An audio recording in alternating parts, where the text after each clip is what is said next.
Hey everyone, thanks for attending today's live hangout session put on by University Finance Labs. Today the top street atmosphere. As we go through the conversation today, we want to keep it an open and lively conversation, so we definitely encourage questions.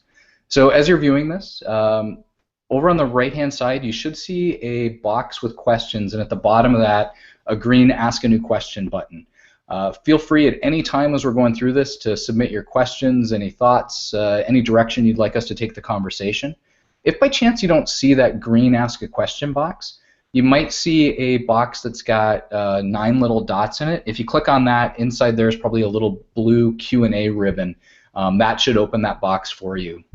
But if for some reason you have any issues with seeing these questions on there, feel free to just, the Google Events page where you signed up for this, or maybe where you're watching it, we'll moderate that page as well. There's a little box that says Say Something. Feel free to type any questions you have there. And for those of you watching the recorded version of this, if you do have questions, we'll continue to moderate that page. So at any time, throw your questions in there and we'd be happy to answer them.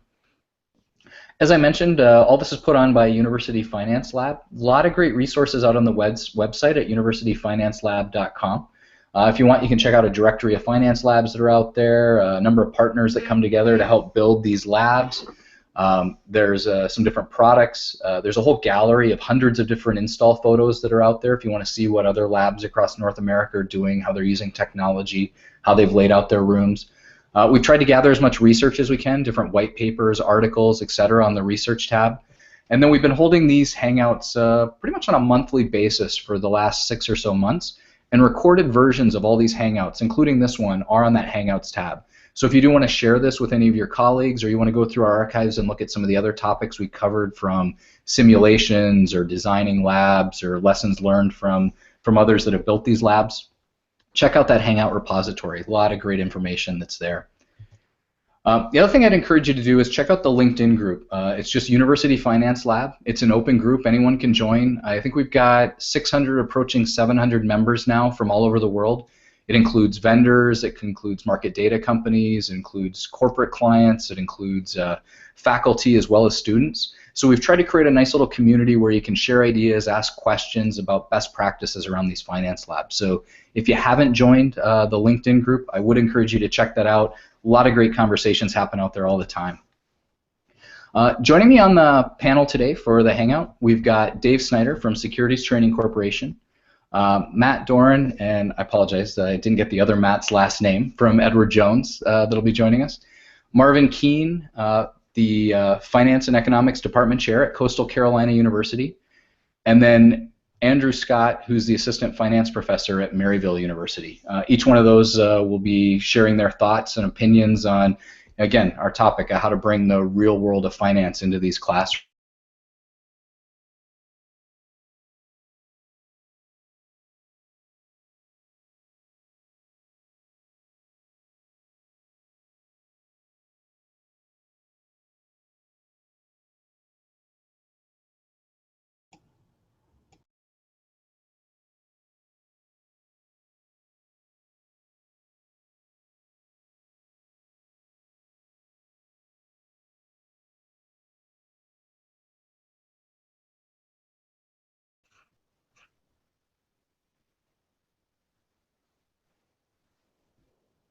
Can you hear me, Andrew?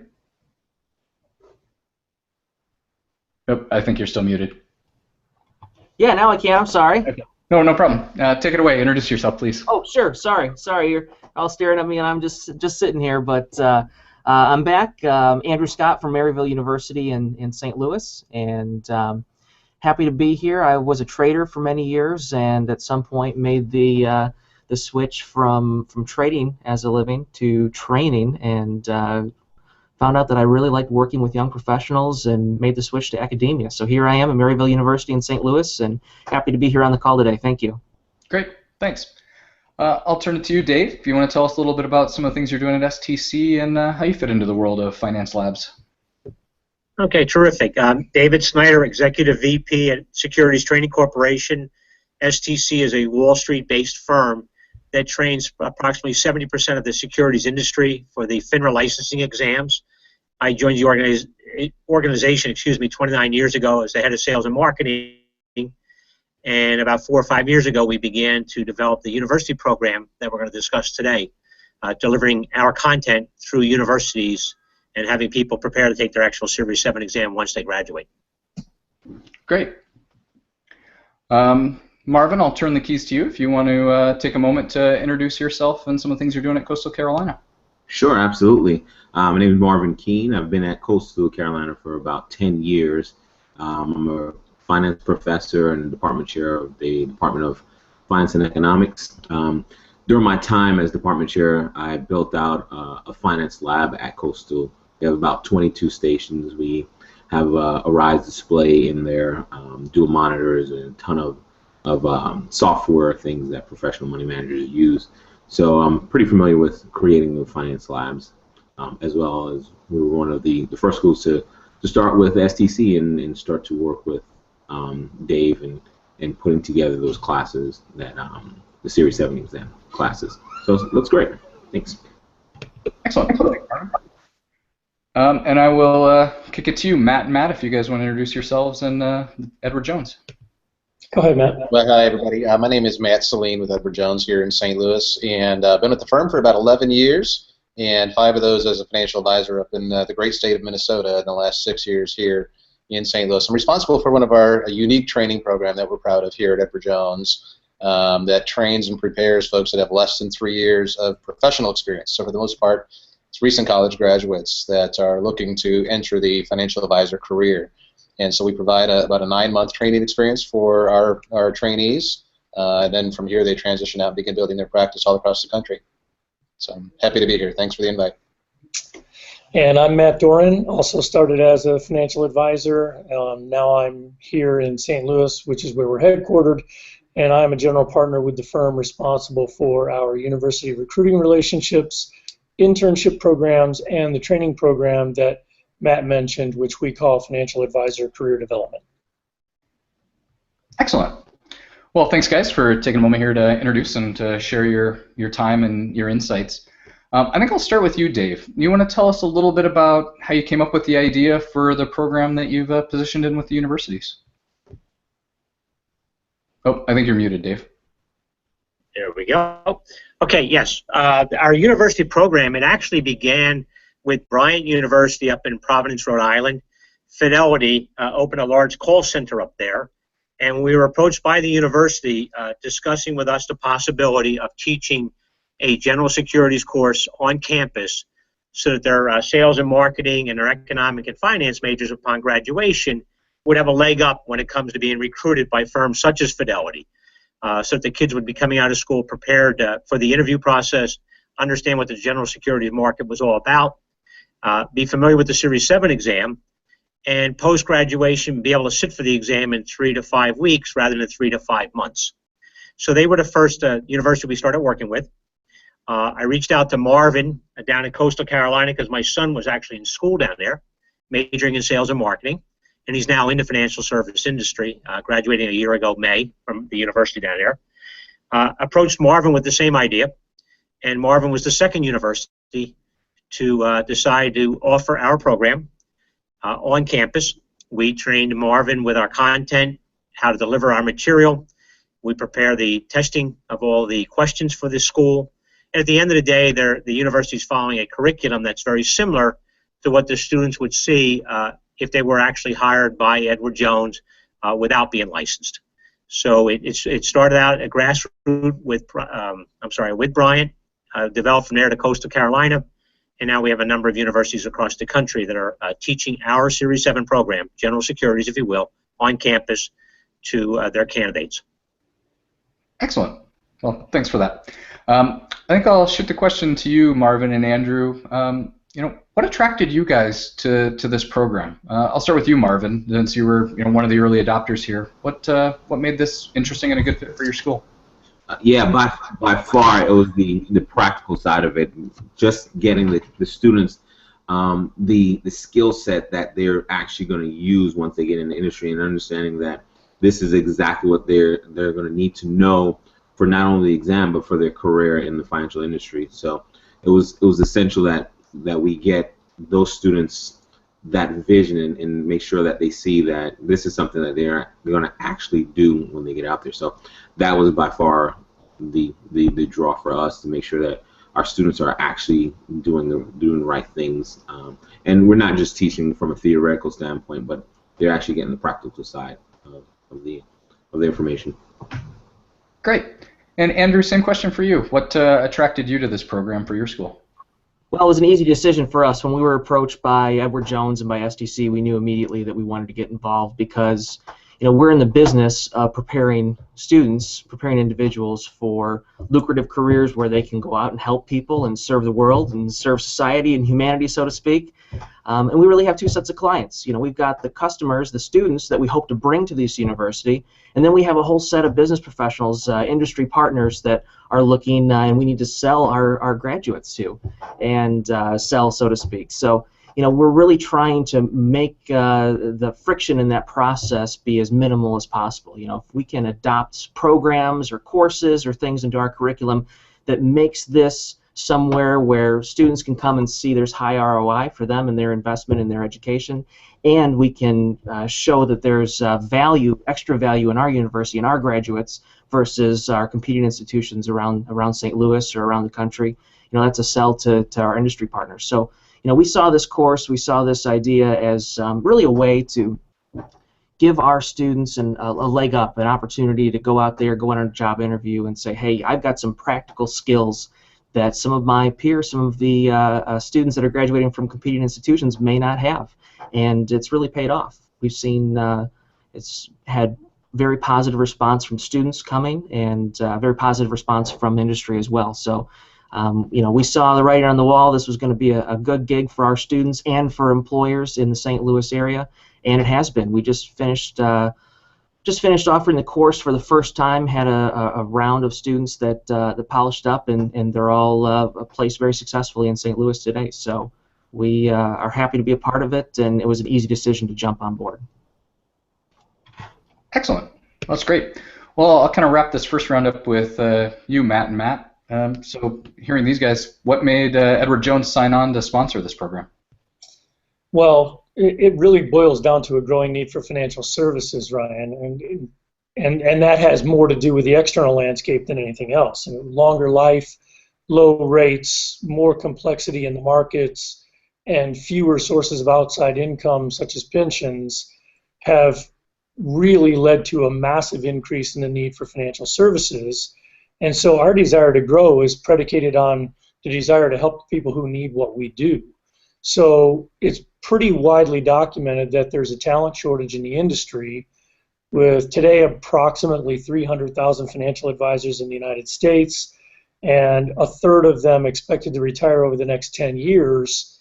We are fortunate to be a growing firm with a growing need for what we do, and we were seeking to create avenues for more people to explore the path of being a financial advisor. So when we learned that STC had created an academic track for doing that and getting ready, we quickly partnered, and we were already partnering with STC for training purposes, but we quickly partnered with their academic pursuits and presented it to partners that we have in the educational community and have worked with for many years.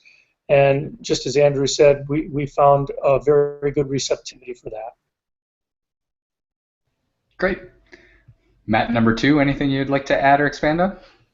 Well, I think the neat thing that Matt's touching on is really just kind of the variety of on-ramps that we are looking to create into the financial advisor career because of the need that exists there. And we were recently just in a meeting where we were learned that millennials, students today, have only about a 17% of them are aware of the financial advisor career. And so kind of to Andrew's points earlier about the impact of the work that he is preparing his students for, we kind of view the same is our responsibility at Edward Jones in preparing recent college graduates to embrace the financial advisor career. So it's an exciting time, it's an exciting opportunity, and it's kind of fun to be at the front edge of it with everybody else here. Great. Well, we actually already had a question come in for you guys, and the question is, how difficult was it for you guys at Edward Jones to allocate resources to this, and have you already seen benefits coming from sponsoring this program in universities? I'll take that one, Matt. We have currently, in the semester just ended, we had 8 programs that went live in the spring, including Maryville. So it's probably a little bit too early to tell the actual results, but enrollment was terrific across the country. A lot of interest, great feedback, and very good enrollment.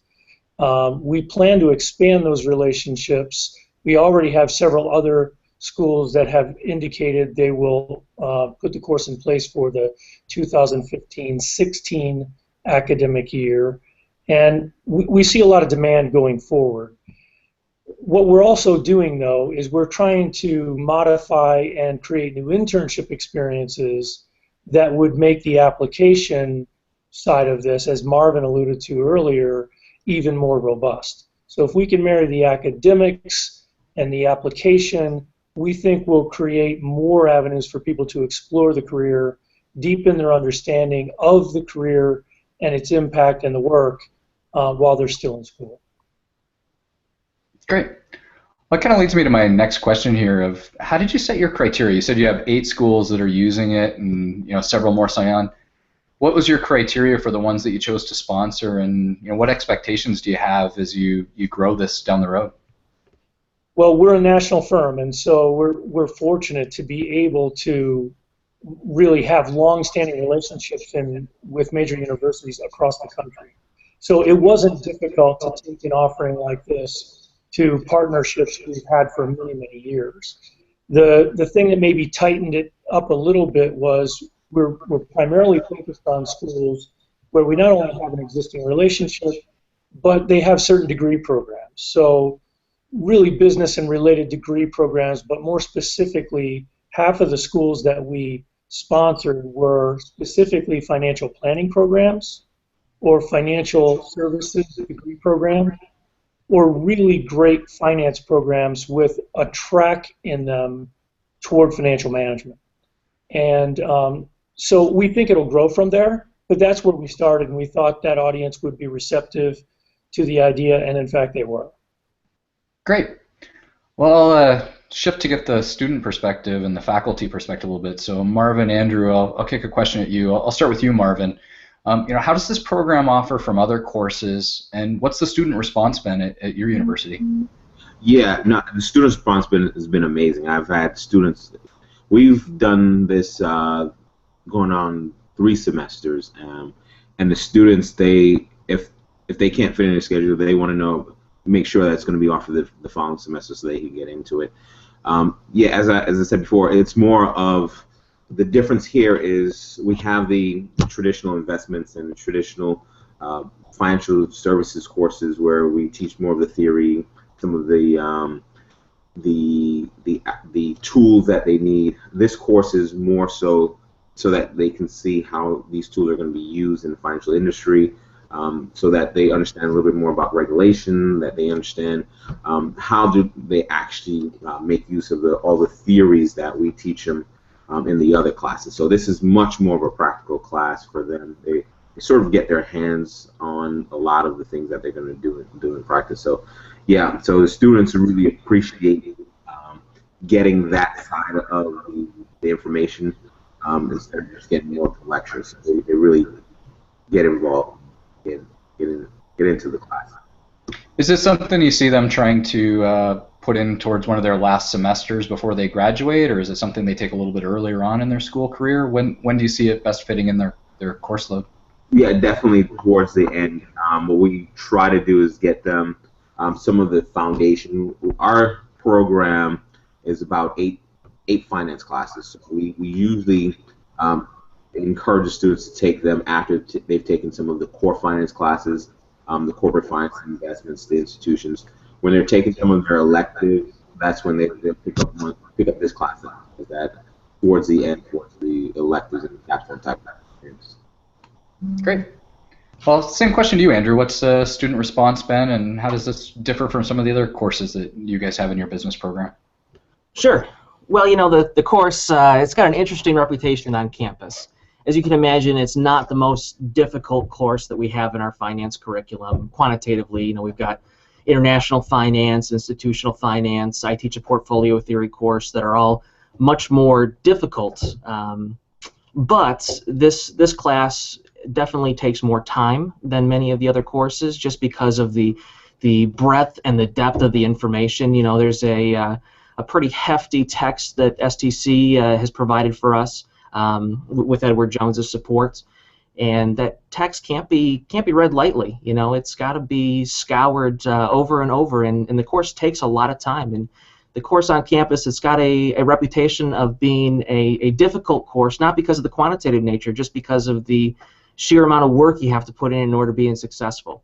And offering the course in the confines of a collegiate program or collegiate class is good for the students because of that breadth and depth of information. There are checkpoints along the way. There are quizzes, there are exams, a midterm, a final, where they have to be accountable for bite-sized pieces of the material at various checkpoints throughout the course. So it's a little bit different than attempting a self-study where you've got a little bit more leeway. Here there's definitely some accountability, and the students know that it's going to be a bear of a course. You know, they sign up for it, and they know it's not going to be a light semester. To add to Marvin, we try to schedule the course the last semester that they're here so that it can be fresh when they graduate, go out, get a job, get sponsored, and hopefully take the exam within 3 to 5 weeks, like Dave mentioned earlier. So it's something that the students really look forward to because they know this course is really going to set them apart from their peers in the marketplace. But at some point, they've got a little bit of dismay about having to go through it just because it's so not difficult but so lengthy. And they know the benefits. We have some networking opportunities with professionals in the industry, and the students that haven't taken the course yet always get the question from the professionals, so are you taking that course? Have you taken that course yet?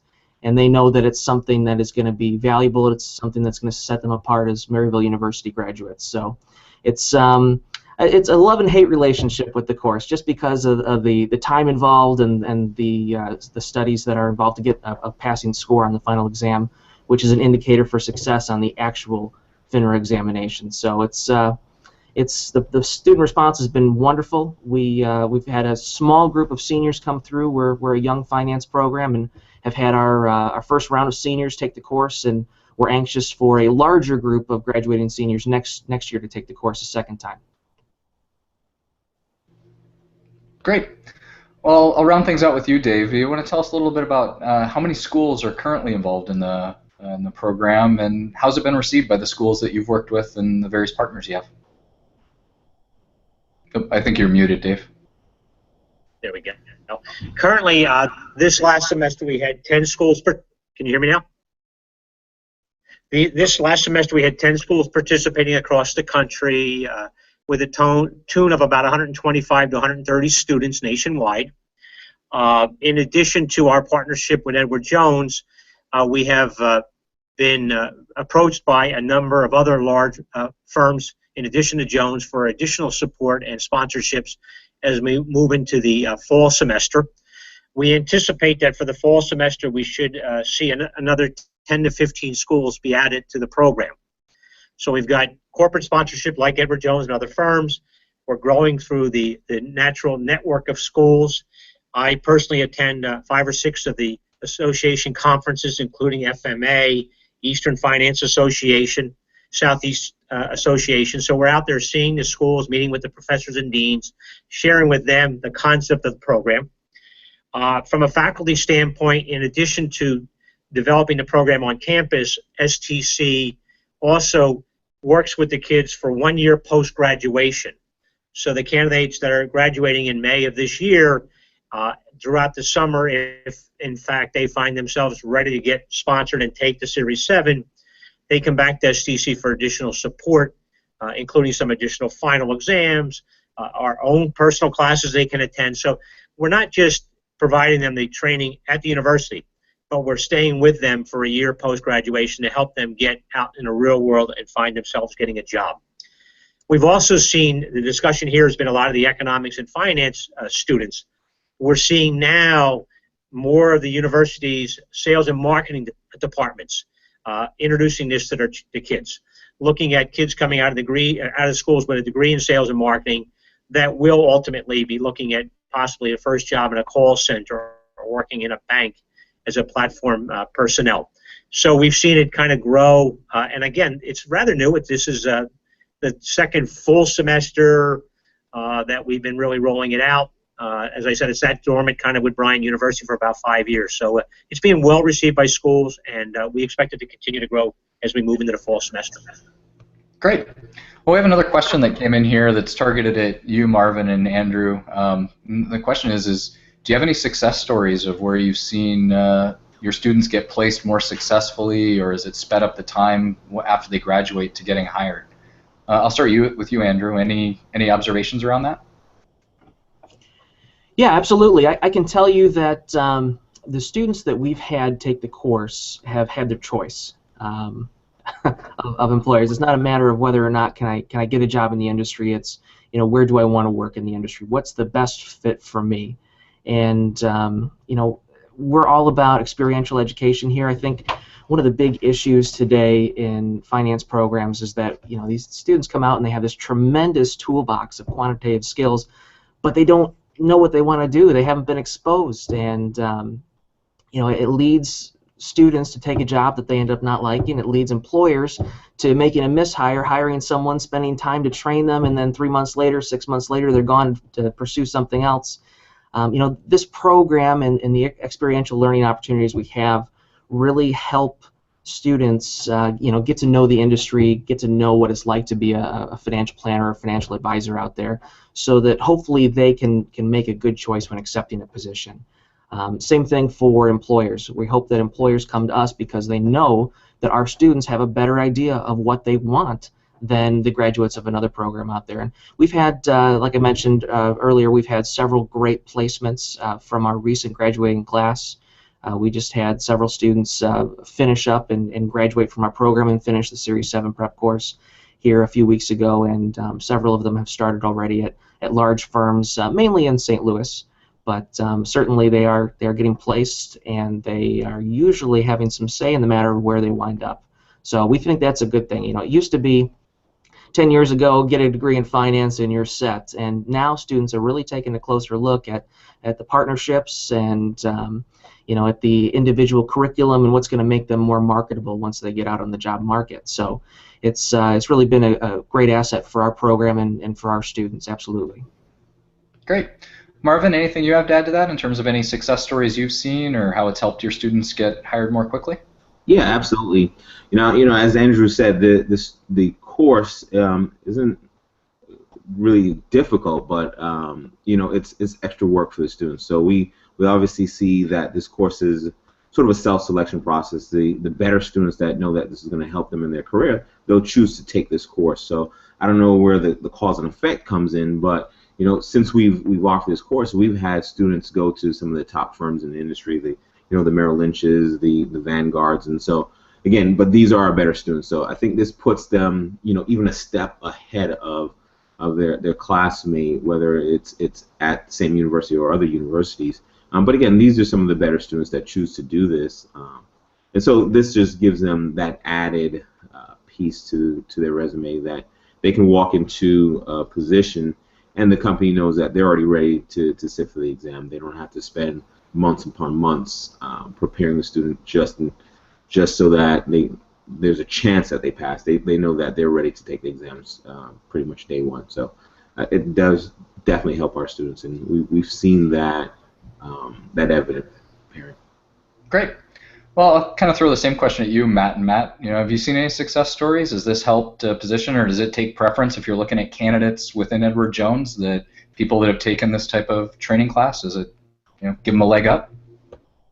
It definitely gives them a leg up. I mean, we have hired some folks who've already been through the program, but not with the intent that it would necessarily accelerate tremendously their ability to take the test, but more importantly, that they know, they have a good understanding of what they're getting into.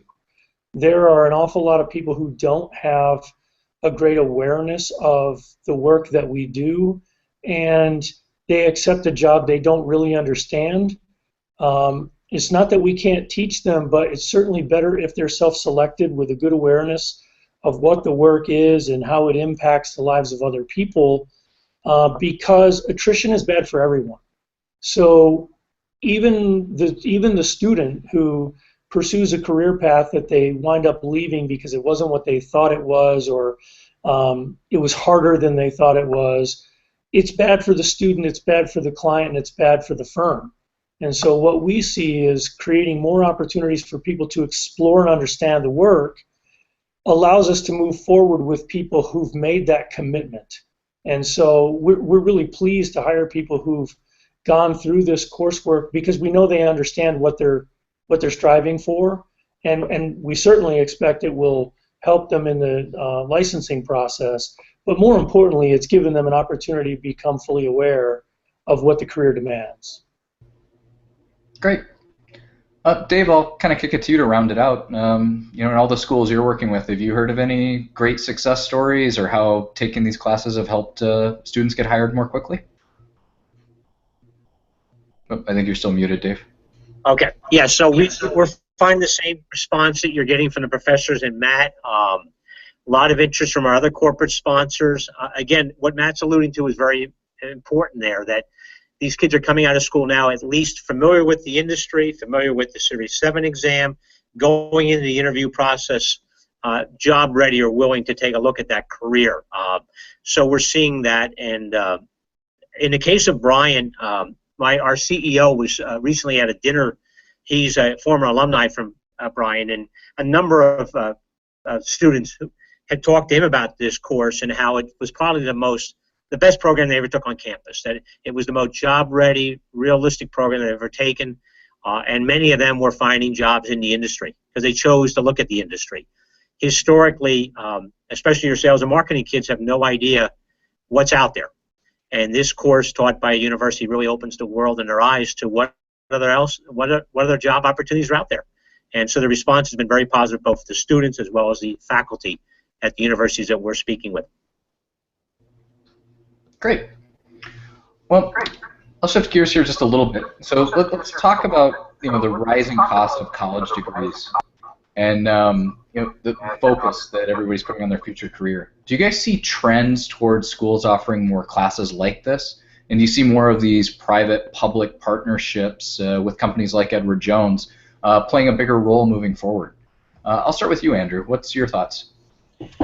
Well, I think definitely students and parents of incoming students are certainly taking a closer look at ROI in an investment in education today. And, hate to say it, but the secondary higher education marketplace is it's a very competitive place to be right now. And we see a lot of schools that are cutting corners and, they're moving forward with large marketing campaigns to get volume. And I think that you're going to see more of these prep programs in place just to distinguish the credible programs from the not so credible programs. I think professional certifications, whether it be in financial services or finance or accounting or in the humanities area, are going to be more common just so employers know what they're getting is truly reputable and it's worthy of a college degree, a four-year degree. So, and that's not to, that's not to single out any specific place in academia, be it public schools or private schools or online schools or on-ground schools. I think all around it's a challenge to make sure that, what we're offering a degree, it's actually worthy of a degree, and these programs are going to solidify that. There won't be any question to an employer that when a student comes to them and they have a professional certification or they've taken a prep course for a professional certification, it shows that employer that this student from this university has gone through the mechanics, has gone through and absorbed the knowledge and gotten some of the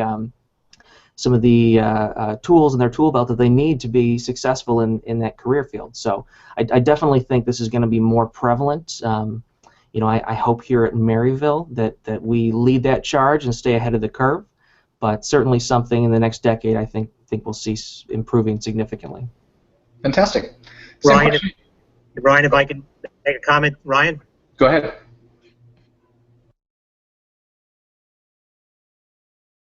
Oh, did you want to go ahead and make a comment, Dave? Can you hear me? Yep, fire away. I'm sorry. So what Andrew's alluding to, it really does lend itself well. What we're finding is that our corporate clients recognize the STC General Securities program. So they know that a student at Maryville or at Coastal Carolina who's completed the program, they know what the curriculum looked like. They know it's the same curriculum that they would be following if hired at Edward Jones. And so the students are coming out of school now, not with just a general securities course, just an understanding of the industry, but a course that our corporate clients recognize as the same program that they would have to go through upon being hired.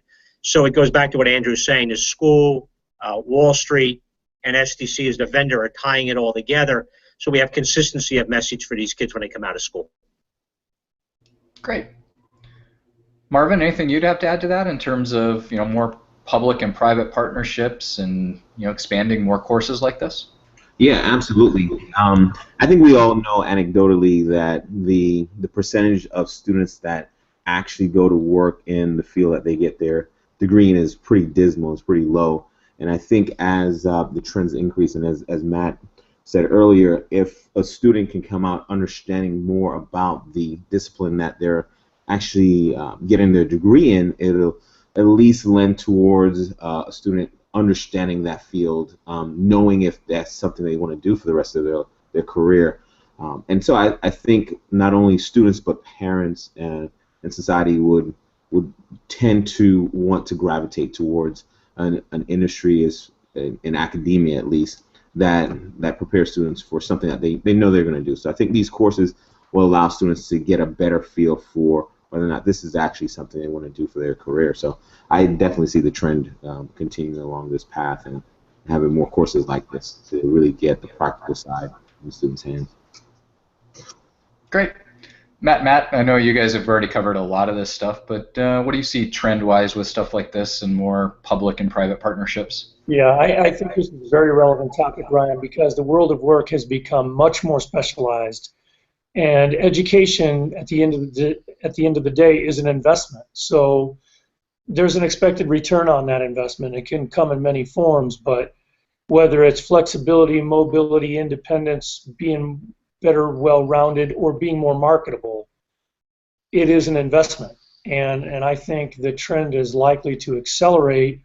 We have these public and private partnerships to help people enter the world of more specialized work. And I would add, I think any kind of a partnership that is going to provide students an opportunity to either affirm or explore a career path before fully committing to it is a win-win. And while all of us, I think, really are excited about the world of the finance industry and specifically financial advising as a career, there are plenty of other noble professions out there. Medicine comes to mind, where there would probably be some significant opportunities for partnerships similar to this that have an impact. We're excited about the power of money as somebody's most powerful possession. And unfortunately, it's just their inability to make smart decisions with it, ours inability to make smart decisions with it. And so this career is one that it's easy for us to support and get excited about, but there are others out there too. So I think this is a success story that we'll have to make sure that we share with other industries as well. Great. Well, let's shift gears a little bit again in terms of, we track about 317 universities across North America that have built financial trading rooms. So they've made an investment in their finance programs. And a lot of them are looking at, how do we better utilize this investment in these rooms that we put in place? So what I'd look for from each of you is a bit of advice for those that are out there viewing and that are listening to this. What advice can you give them on how to utilize these spaces to make their students more marketable, to get better use out of their investment, to integrate this type of coursework into their curriculum so that they're really getting the maximum benefit out of that? I'll start with you, Matt. And Matt, if you want to talk a little bit about what advice you'd give to universities considering this. Well, I think that in the world of asset management, there has become really a trend toward consolidation and commoditization. On the other hand, wealth management is really exploding. So asset management, meaning taking in other people's assets, deciding how to invest that money for a risk-adjusted rate of return, is more commoditized than ever before. But the business of working with individuals, families, and seeing a household as an enterprise with different types of resources, including financial resources, and helping them formulate strategies for achieving goals that are very personal to them is an exploding place within the industry. And I think that, like most endeavors, when you're working with individuals and personalities, our behaviors often dictate the outcome. So if behavior has an opportunity or biases have an opportunity to impact the outcome, then there's room for advice. And so we're really in the advice business. And I think it's wonderful that people are becoming conversant and acculturated on the world of financial markets, but it's really how that knowledge applies to an individual and their goals that matters most to us. Great. Marvin, same question at you. I mean, you've been through this. You've built a lab there. So what advice would you give to other schools that are in that position of trying to figure out how to build it or how to better utilize it? Yeah, and you know, I think it's so important to realize that these things go hand in hand. I mean, schools that build those labs, the purpose is really to get that practical side of education to the students, really more of the experiential learning. So I think academia, especially in these professional types of disciplines, are really looking towards moving more to the experiential learning, the applied learning, and not so much of the theory. So whether it's through the lab and having students do simulations or real world trading tools or doing this course with STC, all of it is really geared towards getting that more of that practical side in the hands of the students. So, you know, I think that anyone thinking about this, if, you know, obviously building a lab is capital intensive. So the beauty of a program like this with STC is that they're getting, again, the same insight into the industry as if they were using something like, you know, Bloomberg or data streaming, actually getting those tools. But here they're again getting a valuable insight into the industry and getting a great picture. So again, if there's schools out there that are thinking about building trading labs or putting in some displays, RISE displays, to again get the students engaged and motivated into their chosen discipline, you know, I would definitely encourage them to take this step and go into this program with STC to get a good look at what the industry is like for their students. Great. Well, same question to you, Dave. You know, you talked to a lot of people at AACSB here a few weeks back in Tampa. What advice were you giving the schools that were coming by on how to incorporate this into their offering? Yes. Can you hear me? Yeah, I can hear you. Oh, you're muted now. Sorry. Unmute. Okay. Our conversations with many of the universities, especially can you hear?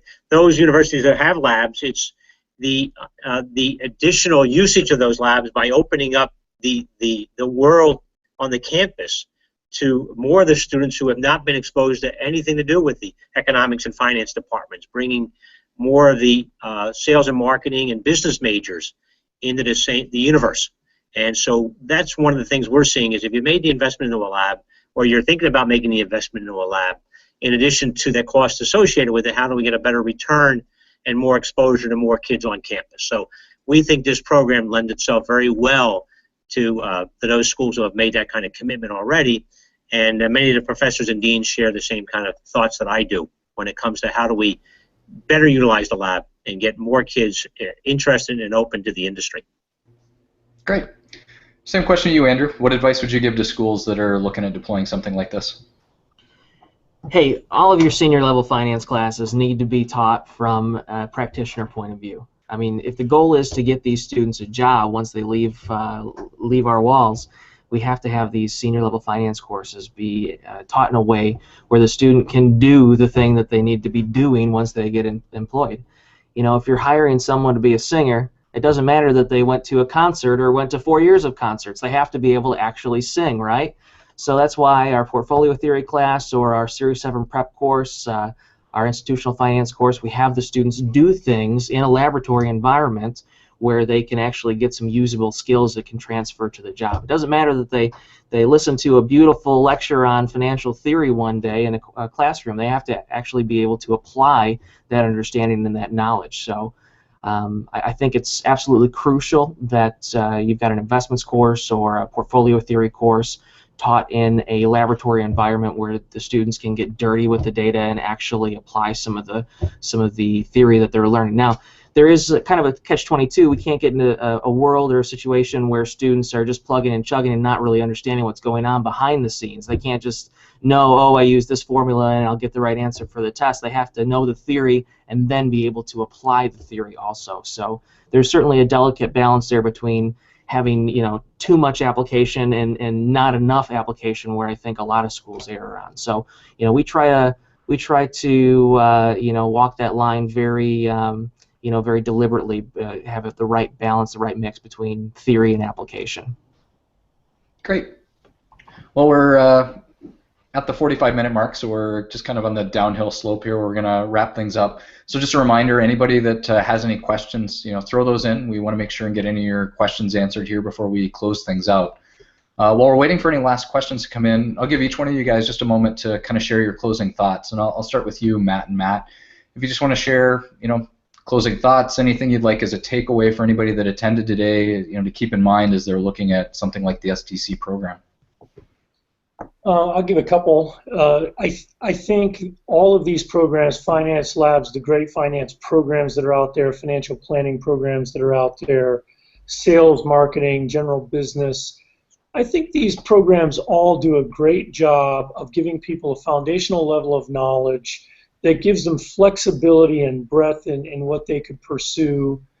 And then accounting is a great example where we often find really great people who enjoy the numbers and find that they also enjoy working directly with people enough that accounting may not be their end game. They love the practice of accounting, but they need to apply it in person with people. And so we attract a lot of people with finance degrees and accounting degrees who want to be client-facing.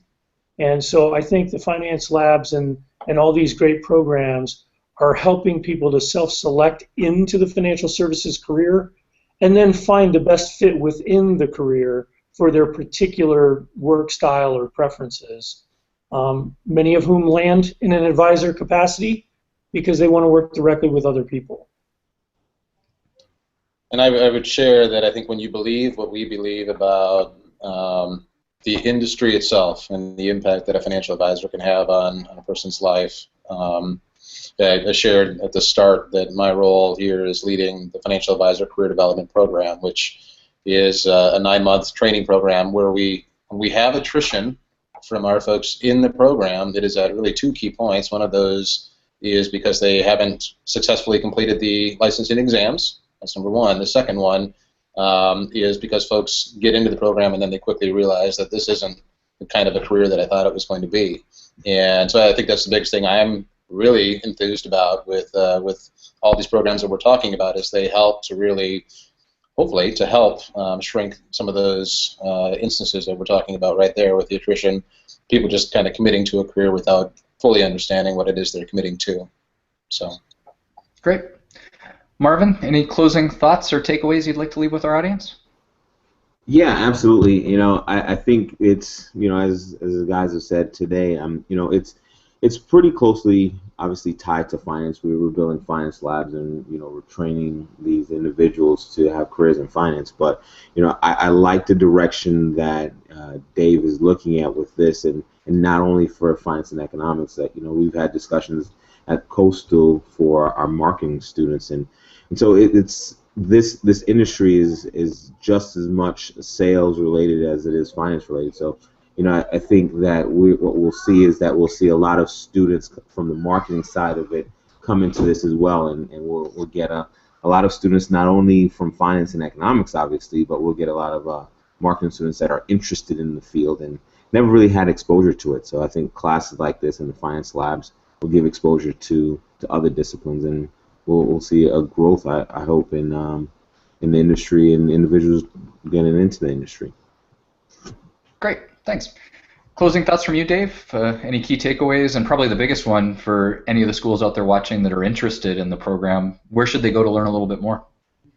Yes, they can reach out to me at dsnyder, S-N-Y-D-E-R, at stcusa.com. That's dsnyder at stcusa.com, or to call me directly at 212-485-2234, 212-485-2234.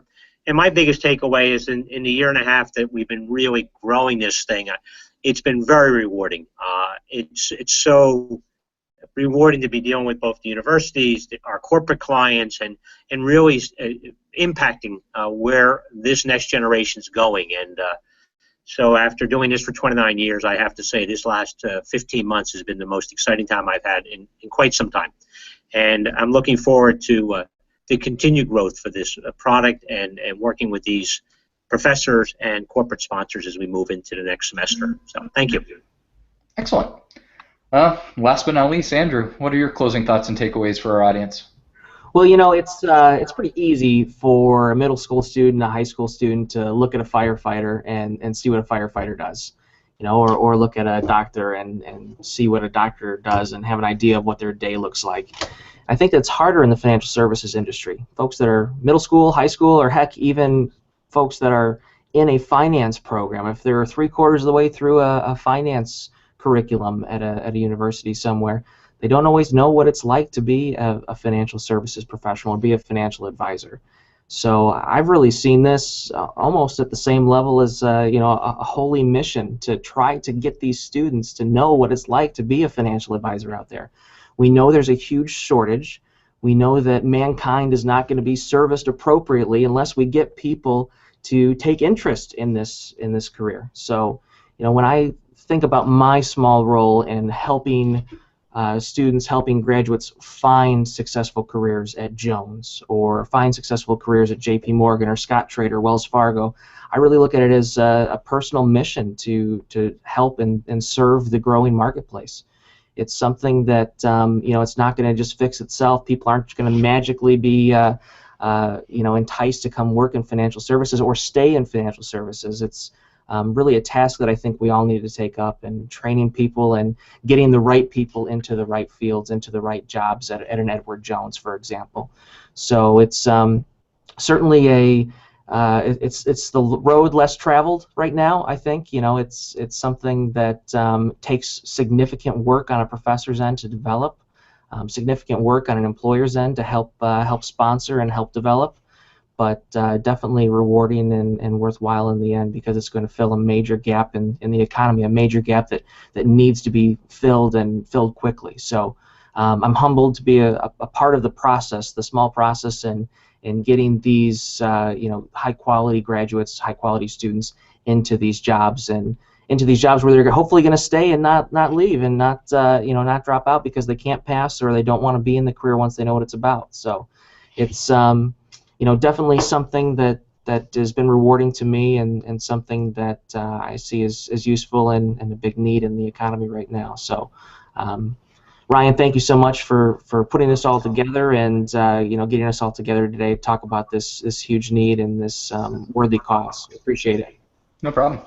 Well, I don't see any other questions that have come in. I definitely want to appreciate or thank all of you guys for sitting a part of the panel, imparting some of your knowledge, sharing your experiences for the other schools out there that are looking at deploying the same types of programs. So thank you very much to all of you. For our viewers out there and those that are watching the recorded, if you want to learn a little bit more, check out the universityfinancelab.com website. A lot of great resources on there.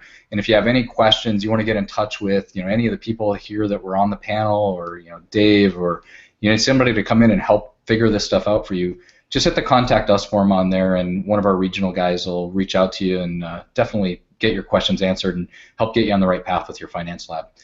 So to all our attendees, again to our panel, thanks everyone for attending, and we look forward to having you partake in a future event.